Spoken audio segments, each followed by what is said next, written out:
মা আসছেন, মণ্ডপে মণ্ডপে চলছে তার শেষ মুহূর্তে প্রস্তুতি।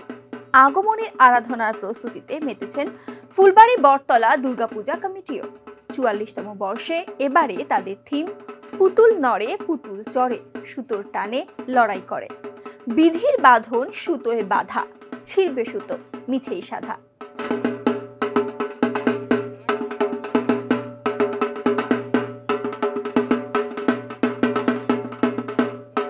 দীর্ঘ কয়েক বছর ধরে শিলিগুড়ি শহরতলি ও রাজগঞ্জ ব্লকের মধ্যে বিগ বাজেটের পুজো করে আসছে ফুলবাড়ি বটতলা দুর্গাপূজা কমিটি। এবছরও থিমের আদলে মণ্ডপ সজ্জা ও আলোকসজ্জার ব্যবস্থা করেছেন তারা। পুতুল নাচ থিমের মাধ্যমে বর্তমান প্রজন্মের কাছে পুতুল নাচের ইতিকথা তুলে ধরতে চলেছেন তারা। বহু বছর আগে গ্রামের মানুষদের বিনোদনের একটি অন্যতম মাধ্যম ছিল এই পুতুল নাচ। বর্তমানে যুগের তালে হারিয়ে গিয়েছে এই পুতুল নাচ। নবীন প্রজন্মের কাছে সেই পুতুল নাচের কথা তুলে ধরতেই এমন থিমের ভাবনা নিয়েছেন উদ্যোক্তারা। বাঁশ, কাঠ, লোহা, বেত, কাপড়, পাটের দড়ি সমস্ত প্রাকৃতিক জিনিস দিয়েই তৈরি হচ্ছে পুজো মণ্ডপ।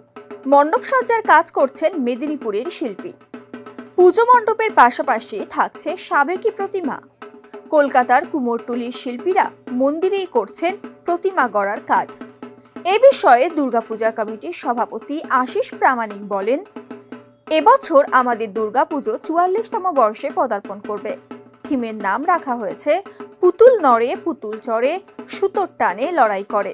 বিধির বাঁধন সুতোয় বাঁধা, ছিড়বে সুতো মিছেই সাধা। প্রায় ২২ লক্ষ টাকা বাজেট রাখা হয়েছে। পুজোর কয়েকদিন থাকছে সাংস্কৃতিক অনুষ্ঠানও। প্রতি বছরের মতো এবছরও বহু দর্শনার্থী পুজো দেখতে আসবেন বলে আশা প্রকাশ করেন তিনি।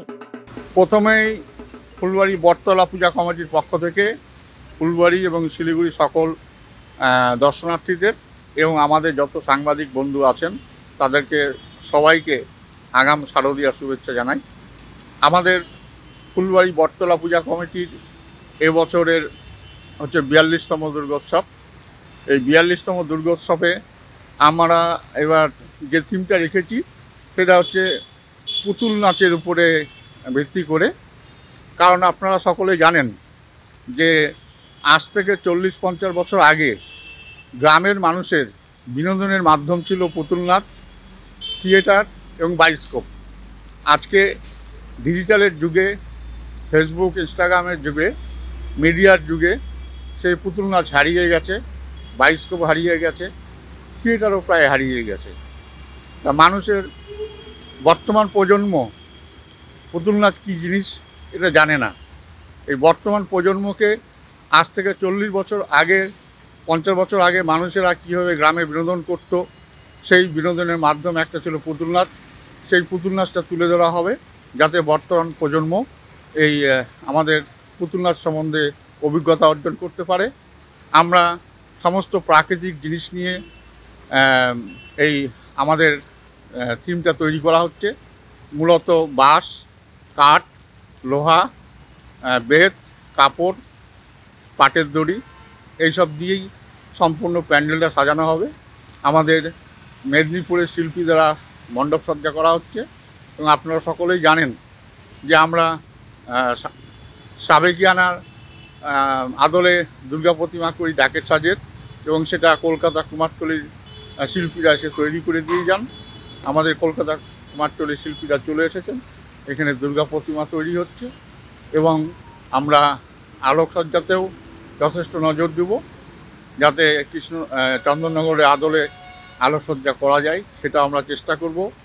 আমরা এখানে এই মূলত এই ফুলবাড়ি ২ নম্বর গ্রাম পঞ্চায়েতে যতগুলো দুর্গাপূজা হয় তার মধ্যে বটতলা দুর্গাপূজাটা অন্যতম, এবং এটা আমরা শুরু থেকেই এখানকার সাম্প্রদায়িক সম্প্রীতি বজায় রেখে হিন্দু মুসলিম সকলে মিলে আমরা এই দুর্গোৎসবটা করে থাকি। আমাদের এবার ২০ থেকে ২২ লাখ মোটামুটি খরচ হবে। এবার শোনেন, অ্যাকচুয়ালি ফুলবাড়ি বটতলার পূজাটাকে কেন্দ্র করে আমাদের ২ নম্বর গ্রাম পঞ্চায়েতে যতগুলো গ্রাম আছে, পার্শ্ববর্তী যতগুলো অঞ্চল আছে, যেমন পাগলাহাট, বেহারুহাট, ভুটকিহাট, বন্ধুনগর, ফাটাপুকুর, রাজগঞ্জ, এদিকে রাঙাপানি, লিচুপাখি, ফাঁসিদেওয়া এবং শিলিগুড়ি, সকল জায়গা থেকে এখানে আমাদের মণ্ডপ সজ্জা প্রতিমা দেখতে আসে। এই কারণেই যে এখানে গাড়ি পার্কিংয়ের খুব ভালো বন্দোবস্ত আছে।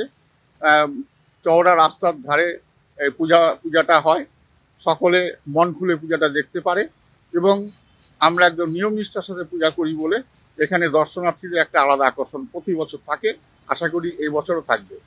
আমি বটতলা দুর্গাপূজা কমিটির সভাপতি, আমার নাম আশিস কুমার প্রামাণিক।